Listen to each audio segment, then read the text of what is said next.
Buenas tardes, bienvenidas, bienvenidos a nuestro quinto encuentro del programa Formarnos en Promoción y Educación en Salud. Vamos a ver hoy promoción y educación en salud en el barrio. Les recuerdo que nos queda una clase más, donde vamos a tener una primera parte de clase y luego ejercicios de primeros auxilios con aprendizaje aplicado. Y después el gran día 14 de diciembre, 14, ¿no? Sí, 14 de diciembre, que nos encontramos acá para la entrega de los certificados y festejar y definir cómo seguiremos viendo, que va a ser un gusto estar compartiendo con esta nueva camada de estudiantes, de formarnos, la comunidad que se va agrandando y que cada vez tiene más nuevos integrantes. Bueno, hoy para ver promoción y educación en salud en el barrio, les quiero presentar a los dos profesores que van a estar con ustedes. A mi izquierda, Nelson Jiménez, y en la punta, Cristian Loray. Nelson, licenciado en Enfermería por la Universidad de Lanús, cursa actualmente la maestría en Epidemiología, Gestión y Políticas de Salud, también de nuestra universidad. Es docente investigador en Universidad Nacional de José C. Paz en materias como enfermería comunitaria, investigación en salud, problemática social de la salud. Investiga en proyectos tales como, en nuestra universidad, procesos de adecuación de los servicios del primer nivel de atención a la ley de salud mental, consumos problemáticos y problemáticas del consumo en el contexto de la medicalización de la vida, entre otros. Trabaja en políticas de acceso al diagnóstico de VIH, hepatitis virales e ITS, dependiente del Ministerio de Salud de la Nación. Cristian Loray es doctor, especialista en terapia intensiva y en dolor. Se desempeña como jefe de sala de terapia intensiva en el Hospital Sofía Terrero de Santa Marina, en Monte Grande. Bueno, con ustedes dejo a estos dos excelentes profesores, aprovéchenlos, realmente tienen mucho para ofrecerles y ustedes mucho para aprender y enseñarles a ellos también. Como decimos nosotros, siempre trabajamos en un ida y vuelta. El conocimiento se está produciendo permanentemente y entonces mientras enseñamos también aprendemos o estamos aprendiendo todos, cada uno en su medida. En este caso, tenemos dos especialistas con una gran experticia que queda al servicio de todos. Muchísimas gracias por estar con nosotros. Muchas gracias.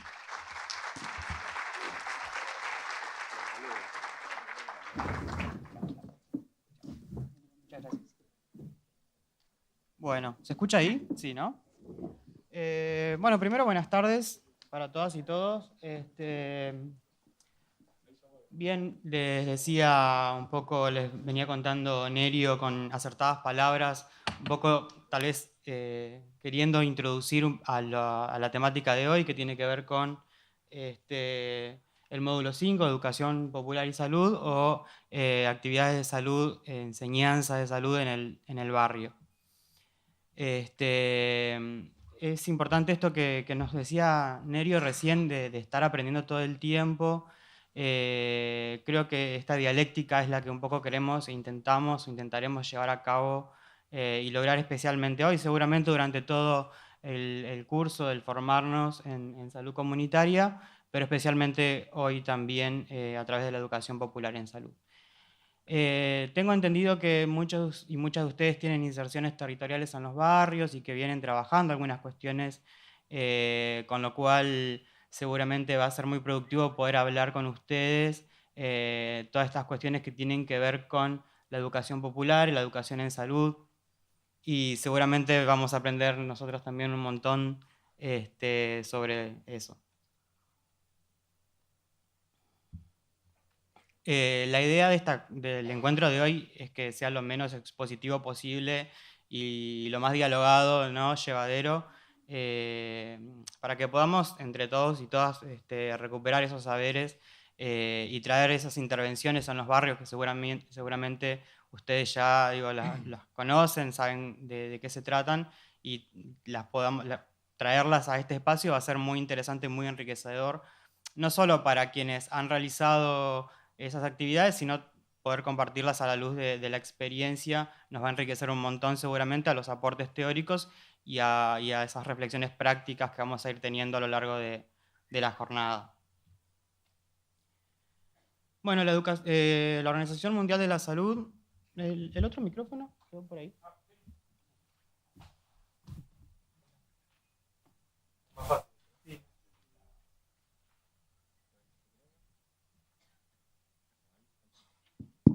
Genial, sí, este es más fácil. Bueno, la educación para la salud la define la Organización Mundial de la Salud, la definió en 1983 como cualquier actividad o combinación de actividades que tienda a informar y a educar en cuestiones de salud o que conduzca a una situación en la que las personas que quieran estar sanas sepan cómo hacerlo y tengan las herramientas necesarias para poder llevarlas a cabo, tanto de manera individual como de manera colectiva, ¿sí? ¿A ustedes se les ocurre por ahí a priori y como para ir empezando ese diálogo, se les ocurre de qué manera, digo, pensar actividades barriales que tengan que ver con la educación para la salud? ¿Han hecho alguna actividad barrial relacionada a educación para la salud? ¿Quieren contar algo? Silencio. Métodos anticonceptivos. Bien, salud sexual y reproductiva. ¿Qué otras temáticas se les ocurren por allá? El basural. Los basurales en el barrio. Muy bien. Y bueno, esas son algunas temáticas como salud ambiental, salud sexual y reproductiva, digamos, que tienen que ver, como lo vamos a ir viendo ahora, con estas actividades de promoción y prevención y educación para la salud, que seguramente cuando las vayamos pensando y reflexionando, no son más y ni menos que asegurar derechos y estimular a procesos de empoderamiento en las personas, ¿no? Que un poco es lo que queremos reflexionar hoy en este sentido, entender que la salud es un derecho, digo, y por otro lado, la educación para la salud tiene que ser tendiente a poder desarrollar, a que la persona pueda desarrollar el ejercicio de ese derecho.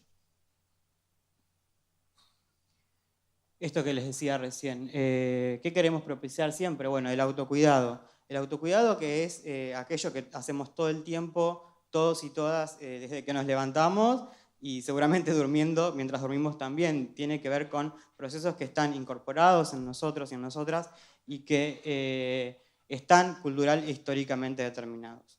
¿Qué quiere decir que están cultural e históricamente determinados? ¿Se les ocurre?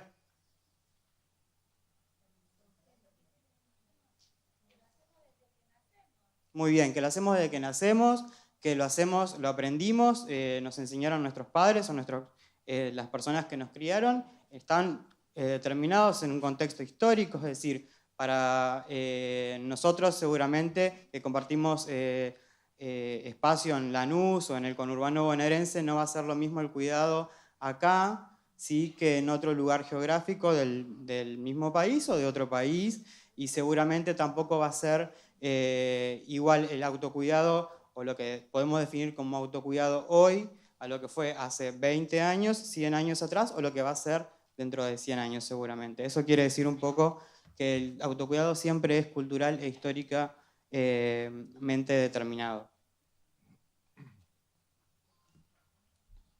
Bueno, pero hay que tener un poco de cuidado con esto porque siempre que hablamos de autocuidado intentamos llevar, o el proceso naturalmente nos lleva a pensar que vamos en pos de estilos de vida saludables. Cuando hablamos de estilos de vida siempre tenemos que ver de qué manera definimos estilos de vida, porque muchas veces se piensa que los modos de vida, los estilos de vida, las conductas de las personas están libradas a la voluntad de cada persona o que cada uno de nosotros tiene que ser responsable de la salud o del autocuidado.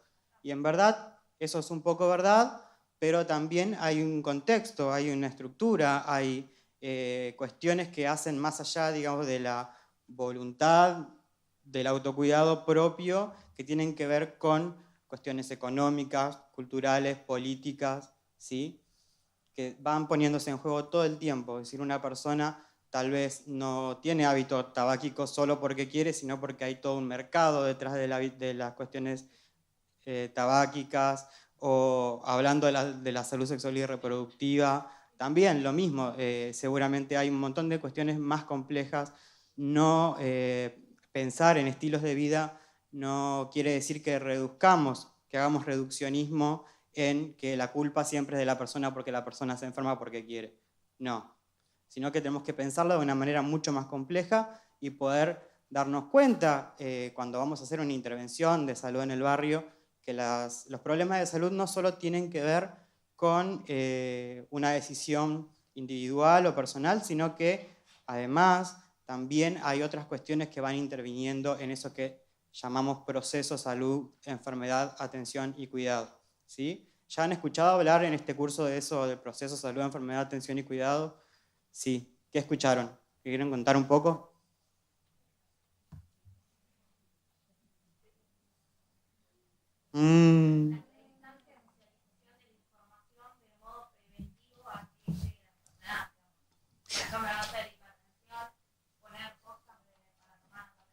Ajá.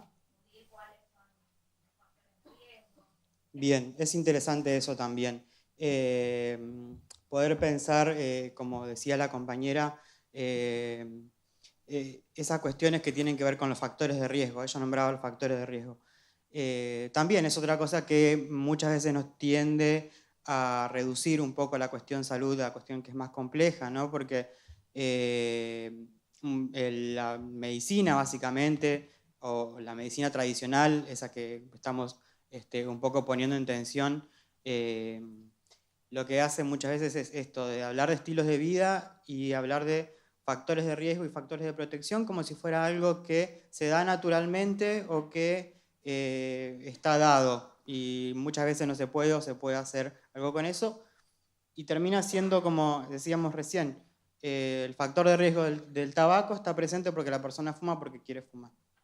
Eso es reducirlo, ¿sí? Entonces hay que siempre tratar de poder pensar un poco más complejo cuáles son los problemas de salud reales y por qué se dan, ¿sí? ¿Y qué queremos buscar con estos procesos de los que estamos hablando? Eficacia política, justicia social y calidad de vida, ¿sí? Esas son un poco las tres cuestiones que tenemos que tener presentes siempre que queremos abordar alguna problemática de salud, sea cual sea. Y también entender esto, que la salud no es solamente cuestiones inherentes a específicamente la presión, cuánto tiene presión, cuánto tiene azúcar, si usa el preservativo o no lo usa, son siempre cuestiones más complejas. A ver, ¿se entiende hasta acá más o menos lo que venimos hablando? ¿Quieren hacer alguna pregunta? Bueno, después entiendo que al final de la clase va a haber una parte de preguntas y respuestas, pero más allá de eso, acuérdense que cualquier intervención siempre es bienvenida. Bueno, educación para la salud. Buscamos siempre, por ahí estos son algunos objetivos que nos delinean un poco cuál es el camino que queremos seguir o cuáles son esas metas que queremos alcanzar hablando de educación para la salud. Visión crítica, es decir, que la persona siempre pueda pensar y reflexionar sobre sus prácticas de salud, y nosotros también a la vez, ¿no? Como promotores o como formadores, poder tener esa visión crítica, esa capacidad de complejizar los problemas, de pensar que la realidad no está solamente dada porque sí, sino porque siempre hay cuestiones mucho más complejas detrás. Eso es visión crítica. Capacidad de intervención, es decir, que las personas puedan realmente tomar parte, digamos, en ese proceso, no tener una posición pasiva o una cuestión que digamos, dejando que las cosas sucedan simplemente, sino que la persona se pueda empoderar y ser parte y ser partícipe de ese proceso salud, enfermedad, atención y cuidado del que siempre hablamos. Y por último, la cogestión de los problemas sociales, ¿sí? Y sanitarios sobre todo. ¿Qué quiere decir cogestión? Quiere decir que las personas puedan participar en espacios de decisión y participar en espacios de gestión relacionados al ámbito sanitario, y que como este proceso de empoderamiento que tiene que ver con el saber se tendría que estar dando, digamos, o lo que nosotros queremos es que se dé de una manera participativa, horizontal, las personas puedan participar, puedan opinar, puedan hablar de cuáles son sus problemas y también ser parte en ese proceso de decisión, ¿sí? Bueno, y esta palabra que siempre nos suena es empoderamiento, la conocemos bastante bien. Ustedes saben, los procesos de empoderamiento son lentos, no están dados de un día para el otro, de una noche para la mañana, sino que son verdaderamente procesos complejos. Y es lo que siempre apuntamos con esto de la visión crítica, la capacidad de intervenir y la capacidad de cogestionar problemas sanitarios y sociales, es lograr a que las personas puedan tener realmente, empoderarse de sus derechos para poder intervenir sobre la realidad, ¿sí? Y acá les quería traer no sé si se llega a ver, un pequeño concepto que es actor social, no sé si lo conocen, lo han hablado ya en este curso. Mario Testa, ¿les suena por ahí? Mario Testa, un sanitarista argentino muy importante, que hablaba un poco de lo que tiene que ver con qué es el actor social. Mario decía, o dice, que actor social es todo aquel que puede poner en agenda del Estado en una situación particular, a través de la organización, ¿sí? Mario dice que cuando las personas se identifican un problema, se pueden organizar en torno a ese problema y pueden intervenir sobre la realidad en torno a ese problema y lo pueden poner en agenda del Estado, es cuando realmente se los considera o se constituyen en un actor social, ¿sí? Y eso tenemos en nuestro país, y por nuestra historia tal vez reciente y la que venimos transitando, muchos ejemplos de actores sociales, ¿no? Un actor social que seguramente les va a sonar un montón y que cuando lo pensemos, vamos a decir, ah, claro, las madres y abuelas de Plaza de Mayo, ¿no? Por ejemplo, que se nuclearon frente a un problema, se organizaron, pusieron en la agenda del Estado ese problema y pudieron, bueno, que finalmente hasta ayer, ¿no es cierto?, nos topamos con la gran noticia muy buena de las condenas últimas que sucedieron. Bueno, ese es un ejemplo de actor social que Mario también lo trae siempre cuando da este ejemplo. Pero bueno, hay otros que tal vez en torno a la salud se puedan pensar más fácilmente. A ver, escucho ejemplos. Violencia de género, muy bien, la ley de protección de las mujeres, muy bien, perfecto. Esa es una que tiene que ver con que las mujeres, en los espacios se hayan podido organizar y se hayan podido constituir como un actor social, y que también haya habido en ese momento un Estado que las escuchó y que finalmente, bueno, se pudieron implementar un montón de políticas relacionadas a la protección de las mujeres en relación a la violencia y otras cuestiones. Bueno, esos son ejemplos. La ley de identidad de género también tiene que ver con esos procesos sociales de constitución de actores sociales que ponen en la agenda. Sí. El derecho de los niños y la constitución universal, ¿cómo se dice? Los derechos universales. De los niños, niñas y adolescentes. ¿No? ¿Eso? Ahí va. Sí, sí, sí. Ese es otro ejemplo también. Bueno, Bien, ese es un ejemplo interesante en donde podemos ver un actor social que, digamos, se organizó en torno a esos problemas, pero que no eran los niños los que se organizaron, sino que eran otro tipo de actores sociales, que también puede suceder. Esos son otros ejemplos de actor social también. Hablaron un poco ya de los determinantes sociales de la salud, ¿les suena? ¿Saben más o menos a qué se refiere? Sí, vienen muy adelantados. Qué bien, adelantadas.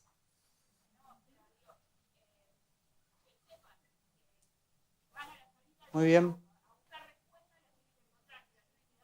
Bien, entonces pensando estas cuestiones que la vamos complejizando un poco cada vez más y está buenísimo, pensando un poco en qué intervenciones de salud o desde la educación para la salud podemos realizar con esos problemas, seguramente vamos a pensar también en que tiene que ver, como decía la compañera recién, en procesos de empoderamiento, que entender también que eso que seguramente la persona que va a atenderse no sabe y que el profesional de la salud sí sabe o no sabemos, pero que tienen que ver con procesos mucho más complejos. Es decir, el saber en muchas cuestiones, o en estas cuestiones en particular, es poder. Digo, la persona que sabe tiene como, está como por encima de la persona que no sabe. Es esto que se lo considera asimetría de poder entre los profesionales de la salud y las personas que consultan, ¿sí? Eso es como la base para entender un poco de qué viene la educación para la salud, la educación popular para la salud, como esa que es tendiente a redistribuir ese poder saber entre las personas para que iniciar procesos de empoderamiento y se constituyan como actores sociales o como intervinientes de su propia realidad en cuanto a cuestiones de salud, enfermedad, atención y cuidado, y que los profesionales de la salud también nos pongamos un poco más las pilas con esas cuestiones y entendamos, ¿no? Y no solo digo los profesionales de la salud, sino también los niveles de gestión, que también tienen mucho que ver, ¿sí?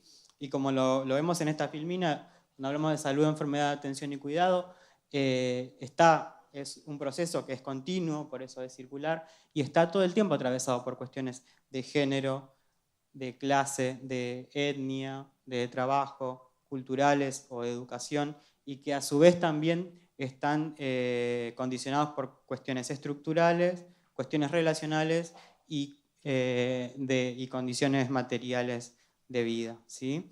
Entonces ahí vamos complejizando un poco cada vez más esto que hablamos del proceso de salud, enfermedad, atención y cuidado, como no solo el hecho de una instancia o una situación en donde una persona se enferma y va a consultar o decide consultar en el momento que lo decida, sino que hay cuestiones estructurales que la van haciendo, que van definiendo y van marcando ese continuo de salud-enfermedad, ¿sí?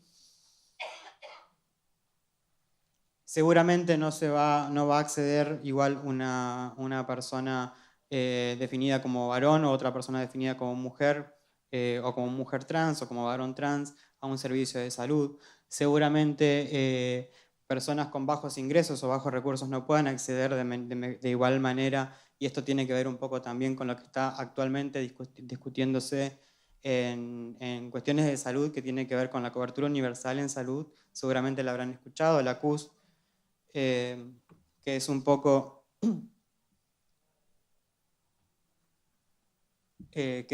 lo que se intenta hacer de reducir los paquetes de prestaciones y pensar la salud como una mercancía y no pensar la salud como un derecho, ¿sí? Eso también es algo que se está poniendo en juego. Seguramente una persona que trabaje todo el día no va a acceder de igual manera a una persona que pueda tomarse el día franco porque tiene un trabajo estable y en blanco o formal, etcétera, etcétera. Digo, esto como para poder pensar un poco más complejo estas cuestiones de salud o enfermedad. ¿Habrán trabajado también con Menéndez? Eduardo Menéndez, sanitarista. ¿No? Eduardo Menéndez es un sanitarista argentino que vive actualmente en México, se exilió en México en la última dictadura y vive allá desde entonces. Es antropólogo de la salud y sanitarista. Se los recomiendo cuando puedan leerlo, es muy interesante todo lo que él plantea.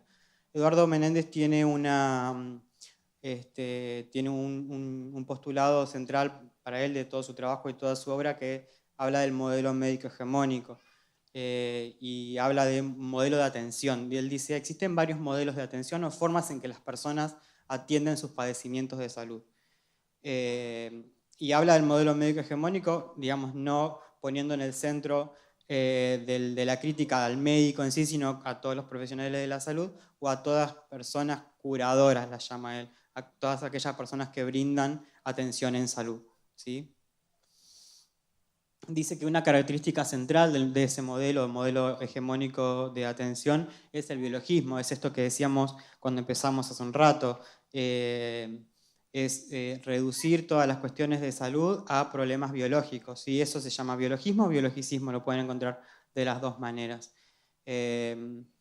No sé, a ver, ¿se les ocurre un ejemplo de reducción biologicista?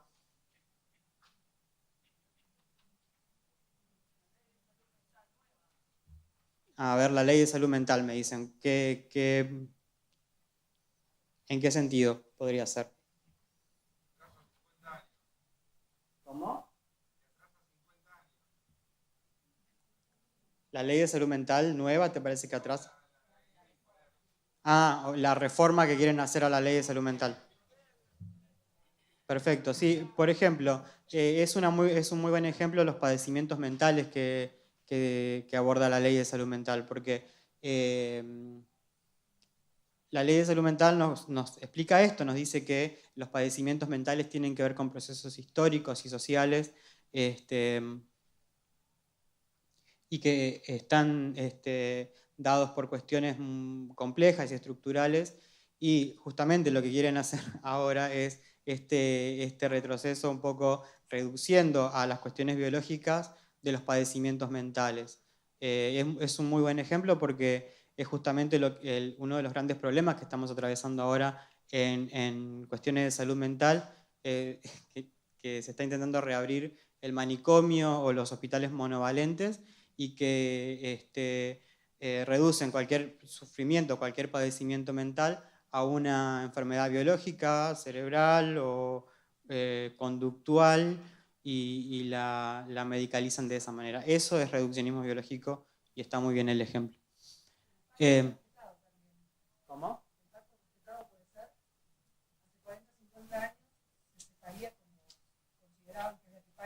Exacto. Uh-huh.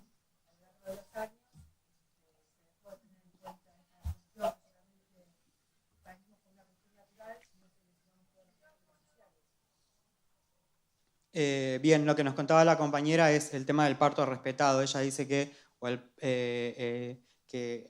viniendo de un proceso en donde el parto se medicalizó, se biologizó, o sí, se medicalizó es la palabra, ahora que el parto respetado, es decir, estas nuevas, que no son nuevas, en verdad son viejas, son más antiguas, sino que las estamos trayendo de vuelta. Bueno, eso es un poco sacar de lado el reduccionismo biológico que muchas veces los modelos de atención hegemónicos hacen con los problemas de salud.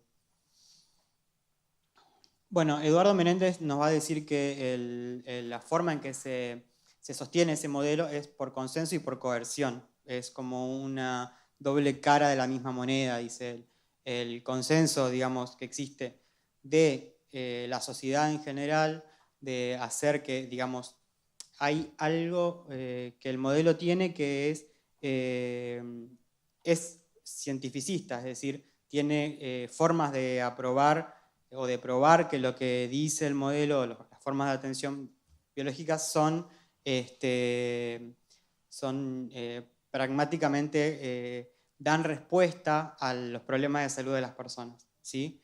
Entonces tiene esa cuestión de resolver problemas de salud de las personas a través de cuestiones biológicas y está además avalado por la ciencia. Entonces eso lo hace muchísimo más, ¿cómo podemos decir? Hace que haya más consenso social sobre esas prácticas médicas, ¿sí?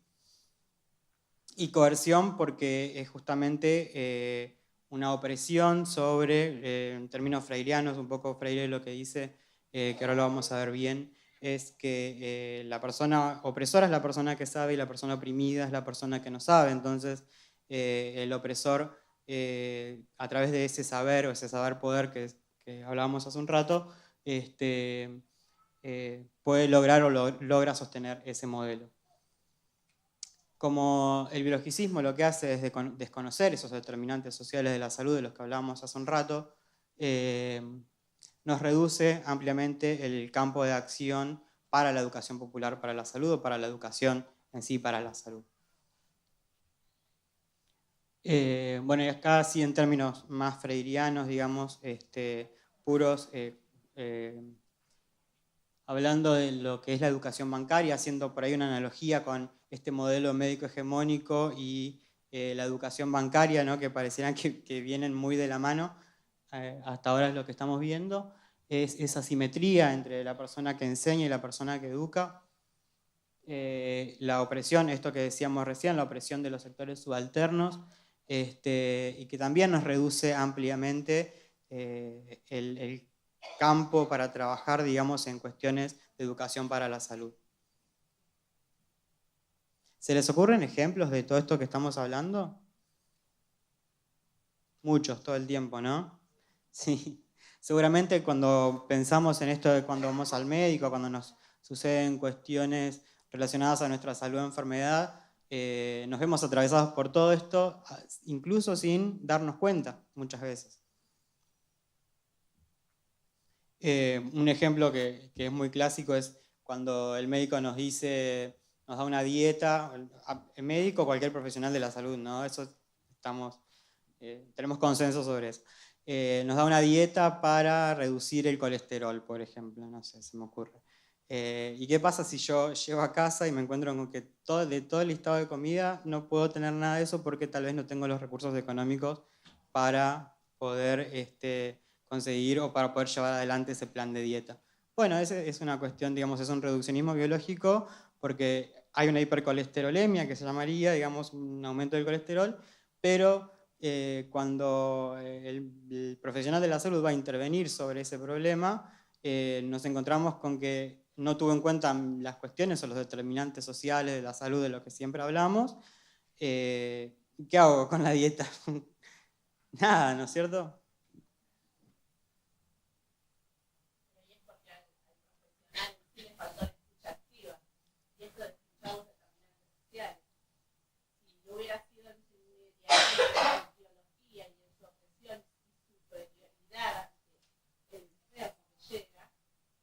Cuenta, conocido Uh-huh. uno llega al territorio y los libros se caen todos. Bien, es muy... Entonces en la práctica uno tiene que generar otra forma. Ahí es cuando vos entendés, primero tenés que preguntarle cómo está, si tiene trabajo, cuántos son los componentes.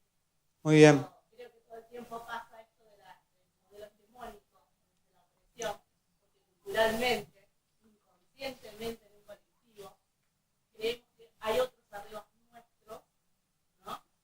Y este es el camino que recién hablaba, de estar en lugares así donde nosotros podemos ir abriendo caminos y empoderar. Muy bien, es... Ah, bueno, listo. Bueno, bárbaro, hacemos así entonces, cuando terminamos la clase hacemos las intervenciones. Va a estar bueno para que podamos recuperar después esas cosas que estamos hablando que son muy interesantes. Gracias, Silvia. Bueno, entonces es interesante lo que veníamos reflexionando hasta recién porque hablando de estos procesos de empoderamiento, pudiendo reflexionar sobre estas cuestiones que por ahí nos atraviesan todo el tiempo, es muy interesante lo que decía la compañera también, en esto de que nos atraviesa incluso sin darnos cuenta de que nos está atravesando, de que nos está pasando, ¿sí? Bueno, entonces, ¿qué es lo que propone la educación popular para la salud? Básicamente poder resolver o poder superar esa barrera y esa asimetría que existe entre la persona que enseña y la persona que aprende. Proponer una relación dialógica e inclusiva, esto que estamos haciendo nosotros, tratando de dialogar y pudiendo traer saberes y traer experiencias que nos enriquecen tanto a la persona que seguramente educa y la persona que está aprendiendo también. Y poner el protagonismo siempre en la persona que aprende, ¿sí? No, la persona que educa o la persona que está dando la clase o la persona que está enseñándole al otro, transmitiendo ese saber de cómo cuidarse, de cómo colocarse un preservativo, de cómo implementar una dieta baja en grasas, de cómo tomar métodos anticonceptivos. Es realmente la persona protagonista de ese proceso de enseñanza-aprendizaje, ¿sí? Bueno, en este sentido, recuperar esos saberes populares sobre salud y enfermedad, y ahora lo vamos a ver un poco, pero cuando nosotros hablamos de los niveles de atención, decimos el primer nivel de atención, el primer contacto que la persona tiene con la salud es el centro de salud. Y habría que verlo eso también. Yo no sé hasta dónde, digamos, el primer nivel de atención es realmente el primer nivel de atención. Ahora lo dejo en suspenso eso y lo retomamos. Construye saberes en todas las direcciones. La educación popular tiene esta base o este pilar muy importante y fundamental, que es que las personas, al ser protagonistas de ese proceso de enseñanza-aprendizaje, también pueden enseñarnos y seguramente a veces enseñan más de lo que efectivamente aprenden, ¿no? Porque al ser dialógico, al ser inclusivo y al ser bidireccional, o en todas las direcciones, siempre resulta de un aprendizaje mucho más integral. Y fomenta la participación y los procesos de empoderamiento, que es lo que hablábamos hace un rato, cuando decíamos de esto de la constitución del actor social y de poner en temas del Estado, en poner en temas en la agenda del Estado, en la agenda de la sociedad, esos problemas de salud. Bueno, esto es lo que hablábamos recién, recuperar ese saber popular sobre la salud o enfermedad. Y acá, ¿vamos cerrando? Bueno, acá queríamos traer esto de el verdadero primer nivel de atención, que es lo que sucede, digamos, cuando una persona tiene un problema de salud o cuando estamos pensando en ciertas cuestiones de salud, enfermedad, atención y cuidado. Seguramente no es el primer contacto con la salud, no es el primer nivel de atención, no es el centro de salud o la salita del barrio, sino que somos nosotros mismos decidimos cuándo ir al médico, nosotros mismos decidimos cuándo consultar a la enfermera, cuándo hacer un taller de salud, cuándo asistir a un lugar, cuándo empezar a tomar un método anticonceptivo o cómo resolver esos problemas de salud, ¿sí? Nosotros, nuestros grupos de pertenencia, la familia, los amigos, esos son los que verdaderamente constituyen el primer nivel de atención, ¿sí? Bueno, y acá les quería traer un poco, como para ir cerrando, esto que se encuentra en dos aspectos, o en dos espectros muy, muy grandes, que son las necesidades sentidas, digamos que es lo que las personas sienten o pueden expresar sobre los problemas, y las necesidades objetivas del sistema de salud, y que en el medio se encuentra todas estas cuestiones de derecho a la salud como eje de anclaje, hábitos saludables, salud bucal, salud sexual integral, salud ambiental, proyecto de vida, uso responsable de sustancias, vínculos saludables. Son realmente cuestiones que hacen al derecho a la salud, que hacen a que la salud sea un derecho y que además que la persona o las personas de manera individual o colectiva puedan tener esas herramientas para trabajar o para empoderarse y poder ser parte o actor crucial en ese proceso de salud, enfermedad, atención y cuidado. Y para cerrar en esta exposición les quería traer alguna frase que a mí me pareció bastante, la dijo Paulo Freire hace un tiempo, pero a mí me pareció bastante actual, entonces me pareció bueno traerla también. Dice, sería en verdad una actitud ingenua esperar que las clases dominantes desarrollasen formas de educación que permitiese a las clases dominadas percibir las injusticias sociales en forma crítica. ¿Les suena esto?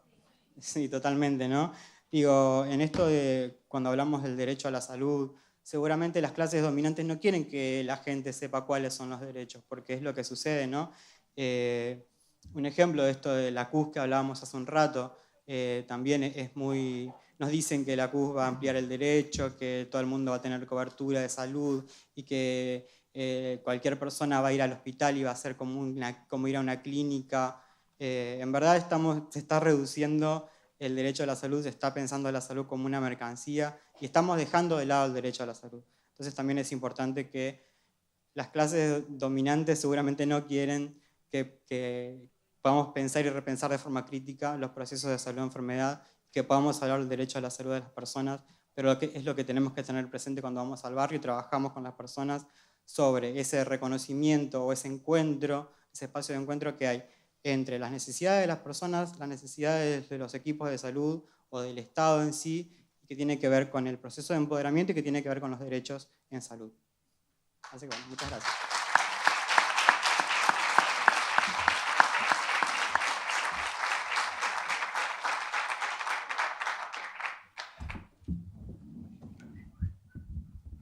¿Se escucha? Sí. Bueno, después de la crítica al modelo médico hegemónico, bueno, nada, yo muy completo lo que explicó Nelson. Es algo que uno ve constantemente, muchas veces lo vive sin tenerlo en la teoría, pero lo vive en la práctica diaria. A mí me invitaron hoy para contar una experiencia muy pequeña y muy importante también, esas experiencias que son pequeñas pero que son muy importantes para las personas que participan en ellas. En lo que centró Nelson, además de la crítica al modelo médico hegemónico, que siempre hay una puja, ¿no? O sea, ¿quién es el hegemónico? Y en todas las relaciones siempre hay como un intento de hegemonía, en todas las relaciones hasta personales. Hay un intento como de dominación, que es algo interactivo, y uno de golpe es hegemónico y después está del otro lado. Es variable constantemente. Cuando me presentaron dijeron, bueno, que era especialista en terapia intensiva, es así. Terapia intensiva es un ámbito bien biologicista, bien biológico, porque el paciente generalmente está en coma, así que la participación que puede tener el aspecto social es muy escaso. Casi todos los intensivistas hacemos algo más aparte de terapia intensiva, y en mi caso, yo después de recibirme y mientras me estaba especializando, mi primer acceso a la salud pública fue acá en Lanús, en el municipio de Lanús. Estuve durante un año en una unidad sanitaria del centro y a continuación me ofrecieron, para tener un nombramiento municipal, ir a un área periférica. El lugar que me tocó fue Montechingolo, y con todas las ganas que uno tiene cuando recién se recibe y es tan joven y se siente tan responsable de esa salud y es más hegemónico que nunca en la vida porque uno piensa que va a poder solucionar todas las cosas. Bueno, fui ahí y empecé a trabajar. Primero era un poco aburrido porque, claro, del ritmo de la urgencia, de la terapia, de la ambulancia y de todo eso, caer a un pueblo que venían 4 personas por día era realmente bastante aburrido. Pero ahí empecé a trabajar con un grupo de gente.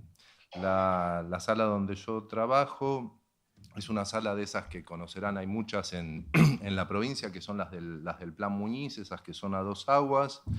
Esas salas se construyeron en la década del 70, en época de los militares. No fueron trabajadas, estaban estratégicamente ubicadas, pero no fueron trabajadas, no había gente adentro que las trabajara.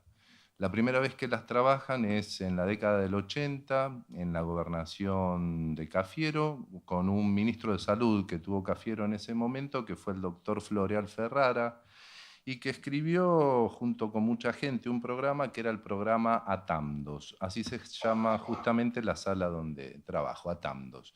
Atamdos significa atención, significaba, porque el programa no está vigente, atención ambulatoria, domiciliaria y social. Y consistía en un equipo interdisciplinario donde había un trabajador social, una enfermera, un médico clínico, ginecóloga, pediatra, odontólogo, bueno, lo necesario como para atender la atención primaria.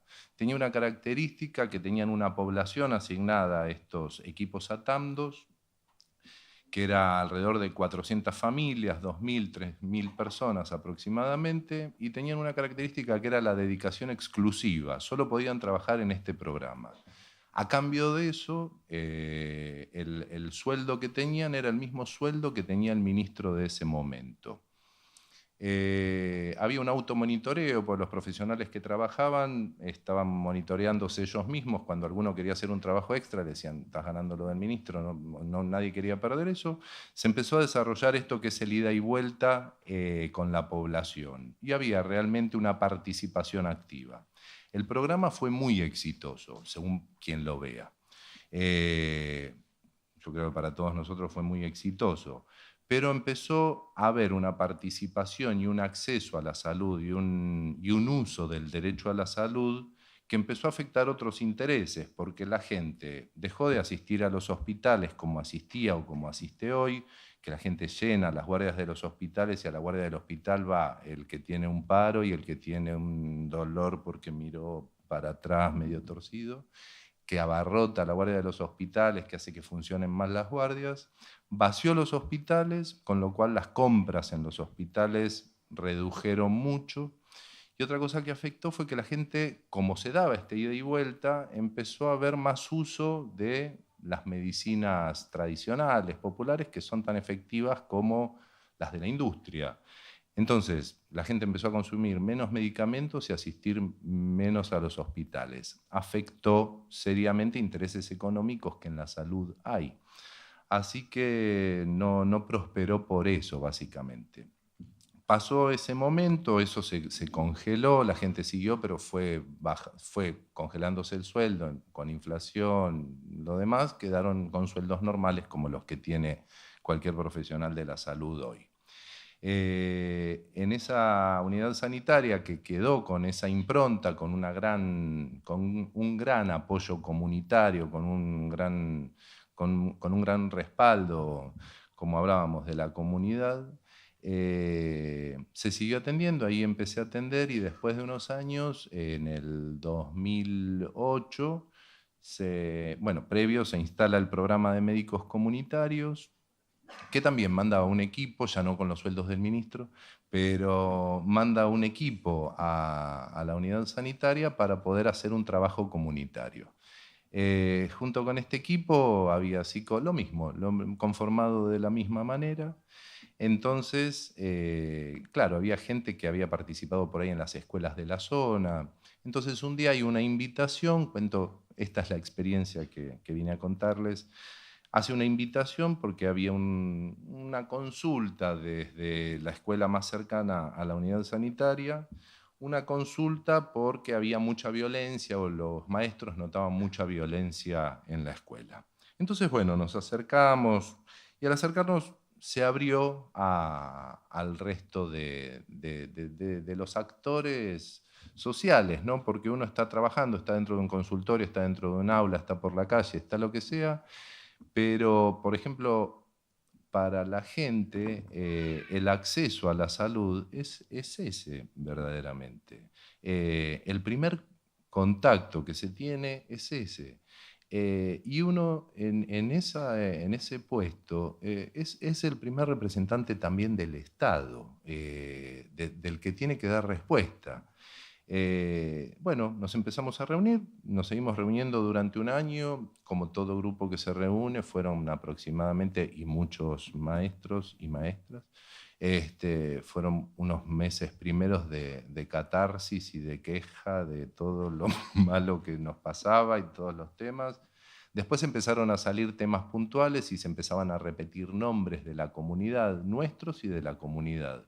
casos problema, que siempre hay casos problema, situaciones de vulneración de derechos, porque todos trabajábamos con la misma gente, entonces ya era fulanito, viste lo que le pasó a fulanito, y lo hablaba uno, lo hablaba otro, y cada uno con su sesgo, con su forma, que si uno está rodeado, uno siendo médico está rodeado de médicos, uno siendo maestro está rodeado de maestros, de enfermeros, lo que sea, uno habla un mismo idioma y tiene el mismo corte. Y de golpe, trabajar interactivamente distintas formaciones hace que uno por ahí sí corte un poco esta cosa tan brutal que cada uno tiene de tratar de imponer una posición, sea biológica, educativa, del trabajo social, de la ciencia política, de lo que sea. Bueno, muy interesante todo y a fin de año dijimos, bueno, todo muy lindo, o sea, todo seguía exactamente igual, los casos problemas estaban exactamente igual, lo habíamos hablado, entonces éramos mucho mejores porque habíamos hablado cuánto nos preocupaba todo lo que pasaba, pero no se había hecho absolutamente nada. Así que lo que surgió fue una chispa en realidad, lo que hubo fue una chispa de decir, bueno, ya que somos tantos, éramos, no sé, 50, 70 personas, todos tan comprometidos, todos tan preocupados por todo lo que pasa, ¿por qué no hacemos algo? Aunque sea mal, porque nadie lo sabía hacer verdaderamente cómo había que hacerlo, cada uno con su saber y con su no saber, digamos, hacemos algo durante un año, pero siguiéndolo rutinariamente. Entonces dijimos, bueno, trabajemos con los chicos de la escuela. ¿Quiénes? Todos, que sea universal, dijimos. Bueno, bárbaro. Lo hicimos universal, hicimos brutalmente también, lo pienso ahora, una encuesta inicial al principio del año, donde decíamos qué sabían los chicos, era del trabajo, era de educación y salud, ¿no? Formaban parte de agrupaciones sociales también del barrio. ¿Qué sabían los chicos? De 3 ítems, de odontología, de nutrición y sexualidad, y 5 preguntas de cada uno. Los chicos contestaron y era un desastre, la verdad. Lo que contestaban no tenían la más pálida idea, aunque quisieran cuidarse o hacer una vida saludable, no lo podían hacer honestamente por falta de conocimiento. Entonces hay veces que tampoco hay que tener como tanto prurito en servir con el saber, ¿no? O sea, si el saber sirve, me parece que deja de ser algo agresivo o de dominación. Entonces, bueno, hicimos eso, caímos como grupo, nos presentamos, la enfermera con una cofia que le faltaba levantar vuelo, el médico, la trabajadora social, todos les preguntábamos si sabíamos si sabían quiénes éramos y a qué se dedicaba un trabajador social, esto y el otro, y cada uno tenía alguna idea de algo, de qué es lo que hacía en la sala, de la enfermera que daba las inyecciones, del médico que lo revisaba, bueno, cada uno de cada cosa. Les dijimos que habíamos leído las encuestas que habían hecho, que se habían distribuido por orden de lista, cada 5, uno tenía la encuesta y se la llevaba a la casa, que las habíamos visto, que estaban bien, mentira, pero que había que reforzar algunos temas y bueno, en un segundo, si estaban dispuestos, establecieron el contrato didáctico, que sí, y después lo que hicimos fue una presentación bastante circense de lo que era el material duro, que eran los conocimientos de odontología, nutrición y sexualidad. Con odontología y nutrición no había ningún problema, todos estábamos en todo de acuerdo. Cuando fue de sexualidad no podíamos hacer ni las preguntas nosotros, porque siempre ahí es como que entran muchas más variables. Entraban también las adicciones, entraba la violencia, entraban muchas cosas realmente. Pero bueno, se hizo con una construcción conjunta donde gracias a Dios había gente de salud mental que nos ordenaba un poco y que pudo poner definiciones que fueran abiertas y no tan cuadradas como otras especialidades había. Así que se hizo eso, se pasó el material duro y al fin del año, después de todo, se les volvió a entregar la encuesta a los chicos y los chicos respondieron a la luz verdaderamente de aquello que había sido compartido. Fue una experiencia muy, muy importante. Nosotros, remarco esto de la luz porque nosotros verdaderamente pensábamos que íbamos a dar como la luz del conocimiento y fue una experiencia muy importante para nosotros porque porque de cada encuentro, que fue bastante arduo, porque eran 14 escuelas con los 2 turnos, no es que desde el municipio nos pusieron 2 chatas, 5 plomos que nos lleven la pantalla, no, era en nuestros autos la pantalla a buscarla a la biblioteca, el cañón a la escuela, como se hacen todas estas cosas. Pero ante cada encuentro nosotros volvíamos con un sentimiento de que algo se estaba sembrando. Al año siguiente de eso, claro, nosotros pasamos alegremente y las maestras se tuvieron que bancar a los pibes que quedaron colgados del techo haciendo 3000 preguntas de cómo era una cosa, cómo era otra, y las preguntas que uno ni en sus más oscuras fantasías podía pensar, los chicos las hacían con una liviandad bárbara y las maestras quedaron sobrepasadas. Así que el año siguiente fue de formación para adentro, para el equipo. Y después, claro, si uno estas cosas las empieza a repetir uno mismo todo el tiempo, es como que uno dice, bueno, me pongo ahora el disco de odontología, nutrición y sexualidad, y bueno, ¿cómo se podía abrir esto? Y ahí fue que acudimos a la universidad y golpeamos las puertas de enfermería, de Silvia, de Ramón. Y acá en la universidad, para quien no lo sabe, hay un ciclo de licenciatura que los enfermeros profesionales logran su licenciatura en un ciclo de 2 años, y dentro de ese ciclo hay un taller de práctica en salud comunitaria. Así que lo que ellos nos ofrecían, lo que nos ofrecíamos en definitiva juntos, porque ya la red estaba formada por la universidad también, era que nada menos que 100 enfermeros aproximadamente repitieran el trabajo, con una variedad que presentó la universidad, que no era tanto la universalidad, porque nosotros caíamos a lo bestia con el jardín de infantes, la primaria, la secundaria, con lo mismo, y que participaran todos, y era así. La universidad lo que pretendía fue que hubiera participación de los alumnos. Entonces, como para que haya participación, el número era más acotado, se eligió como con la vacuna del HPV, que se da a los 11 años, bueno, los alumnos de los 11 años. Después, por suerte, fue más laxo y se extendió, pero en definitiva agarró a los adolescentes de las escuelas de Montechingolo. Yo de esos encuentros que hubo de los enfermeros, honestamente es uno de los recuerdos más lindos del trabajo que tengo, porque hubo encuentros en los cuales los enfermeros fueron a Montechingolo, pararon hicieron, como sea, la primera reunión, que es como el abordaje al terreno, que uno cuando tiene una materia social y va al abordaje al terreno, le parece que es la expedición a los indios ranqueles. Entonces venían preparados con todo, y hubo algo como de un aprendizaje muy, muy importante para mí, que fue algo del conocimiento que planteaban Silvia, Daniel, Nelson, que era que les preguntaban a los enfermeros cuando llegaban, bueno, ya estamos acá, ¿cuáles les parecen que son las necesidades que hay acá? Entonces cada uno decía lo que uno tiene en el chip de lo que se necesita, acá lo que hace falta, pues como yo, que las casas estén pintadas de blanco, que hay que combatir el embarazo adolescente, hay que tener toda una lista de cosas que solamente se criaban en la cabeza de cada uno. Y ahí el prejuicio fue la palabra que a mí y a muchos nos impactó, porque todo eso que nosotros queríamos lograr en esa comunidad era el prejuicio que nosotros teníamos de lo que suponíamos que esa comunidad necesitaba.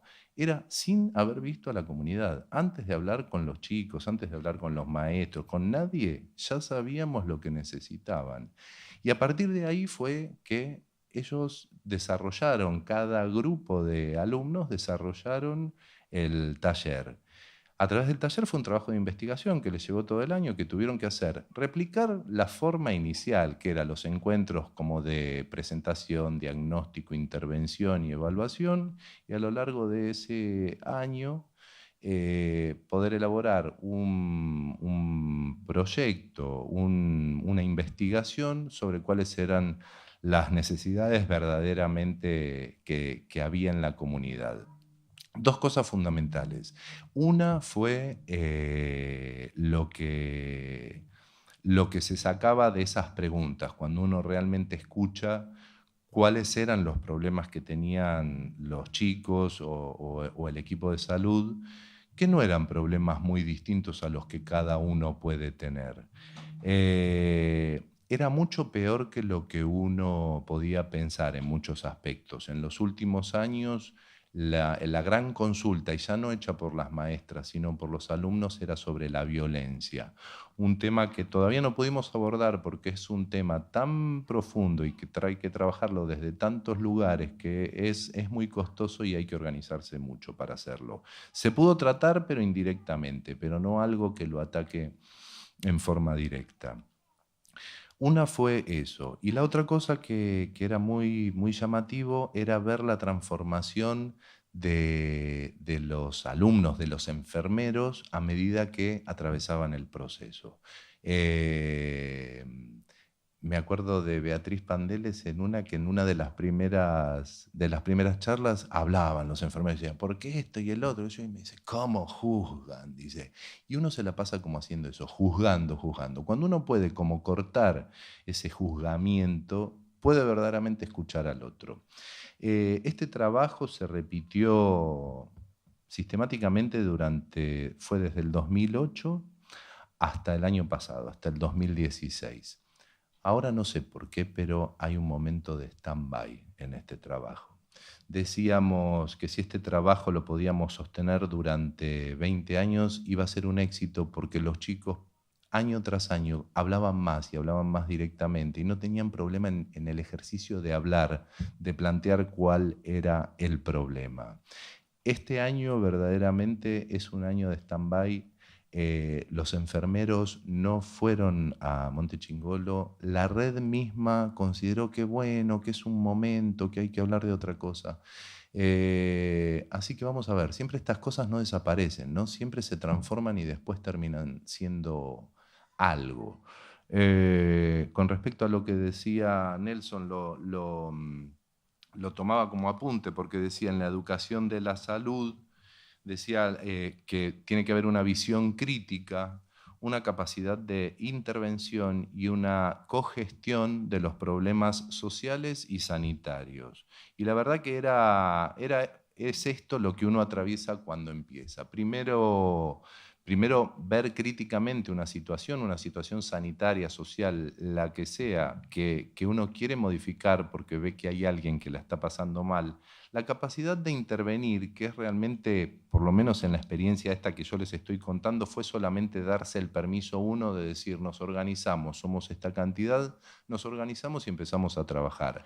La forma, cuando uno es base, desde mi punto de vista, es la forma de trabajo en red, porque no está todo armado, por más que parezca que está todo armado, que hay programas y todo. Si uno ve, no hay un plan nacional de salud, lo que uno encuentra en cada lugar, a nivel municipal, provincial, nacional, son programas que no van a ningún lado. El programa de diabetes, te ponen en un cuadradito y seguís corriendo por ese. No hay un plan nacional de salud. La única forma que por ahora se viene realizando es esta, y la cogestión de los problemas sociales y sanitarios. La cogestión era esto, realmente. Ya no era que yo mandaba a algún lugar a un chico con un problema de tal característica, sino que le decía, anda a tal lugar y ve a fulano de tal que forma parte de la red, y ahí es donde la red empieza a tener efectividad. Esto, según lo que decía Nelson, y comparto plenamente, genera un empoderamiento, realmente es así. Y uno se constituye en un actor social.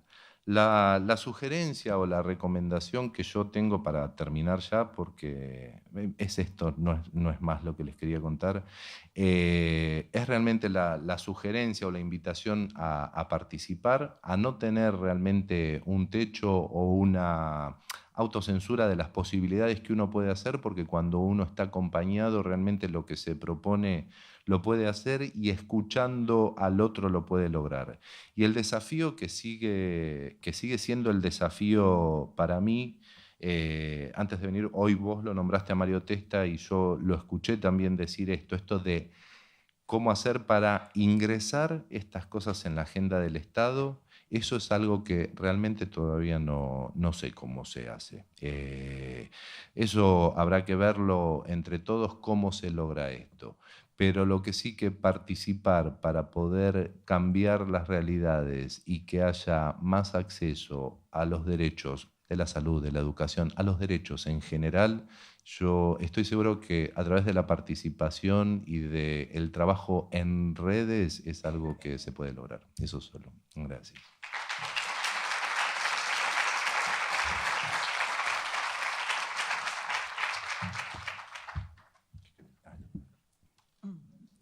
Ahora seguimos con el espacio de preguntas, ¿no? Bien. Sí.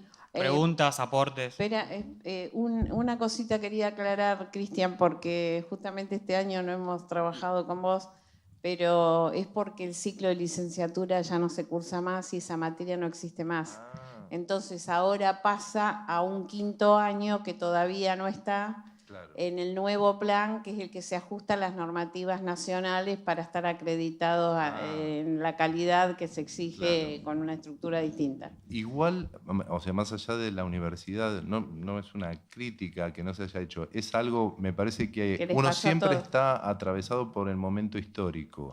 Y en este momento histórico, en la propia red que está construida por docentes, médicos, también hubo un momento como de bache, que yo creo que va a ser un momento de generar algo nuevo, pero también dentro de la red fue. Seguramente.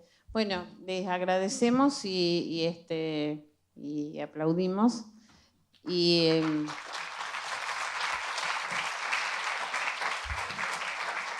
Bueno, ahora sí con el micrófono hacemos las preguntas para que queden grabadas las preguntas y las respuestas y después podamos nosotros mismos poder consultar en el campus, ¿no? ¿Alguna pregunta?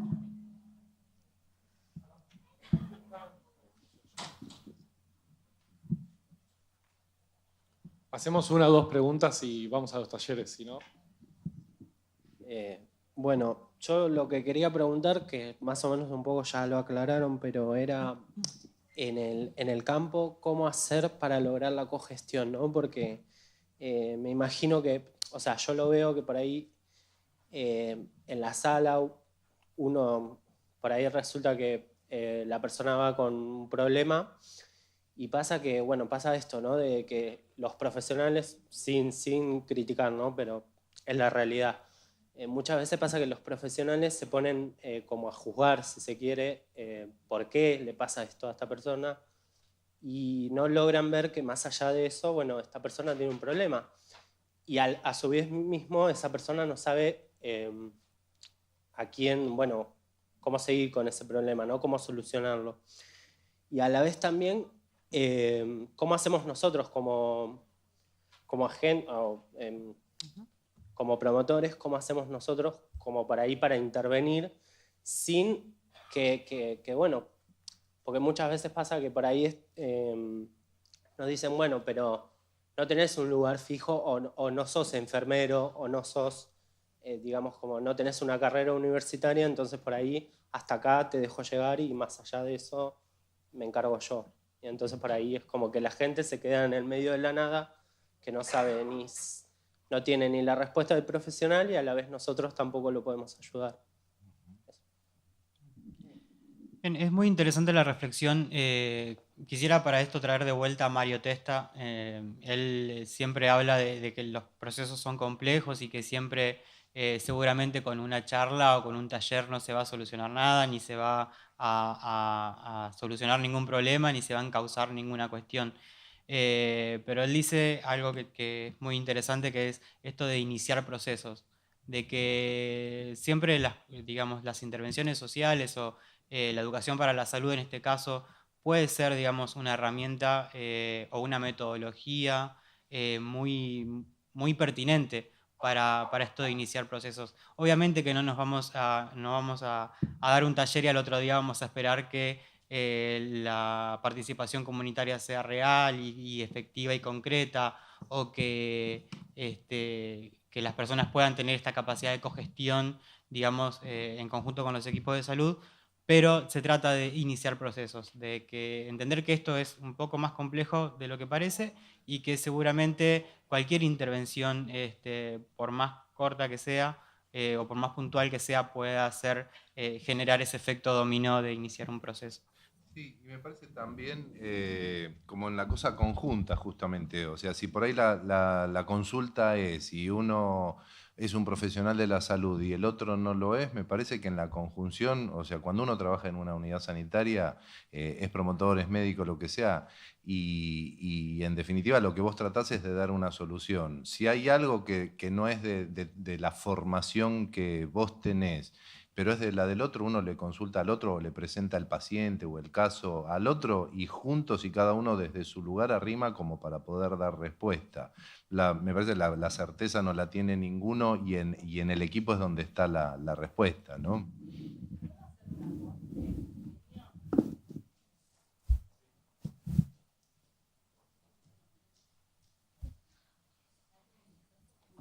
No me gustan los micrófonos, pero bueno. Yo soy promotora de salud acá en el municipio y esa pregunta me hice el día que llegué al municipio. Dije, ¿y ahora qué voy a hacer yo con médicos trabajando en el programa Médicos Comunitarios? Además, esto de programas médicos comunitarios. Y había un promotor, una licenciada en trabajo social, una licenciada en psicología, un profe de educación física, un médico clínico, un pediatra. ¿Qué hago yo acá? Esa era la pregunta. Bueno, como todo proceso, lleva un tiempo. La figura es todos los días.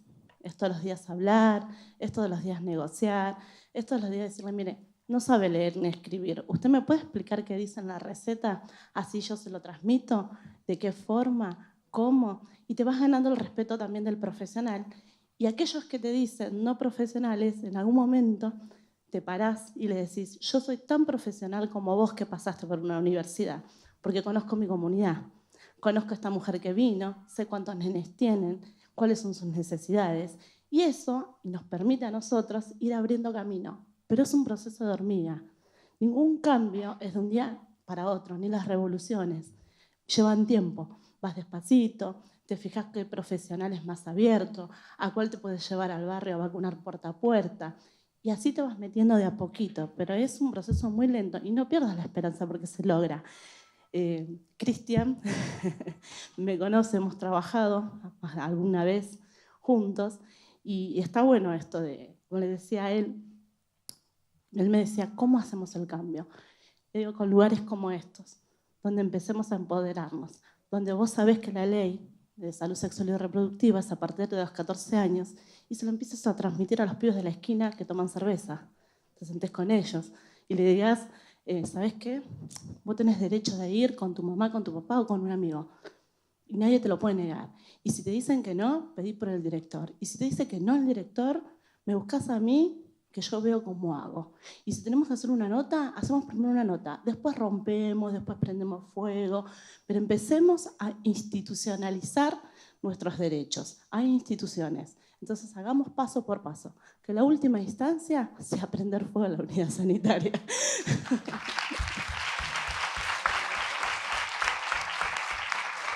Bueno, cerramos para que puedan pasar a los talleres. Les digo, muchísimas gracias, Nelson y Cristian.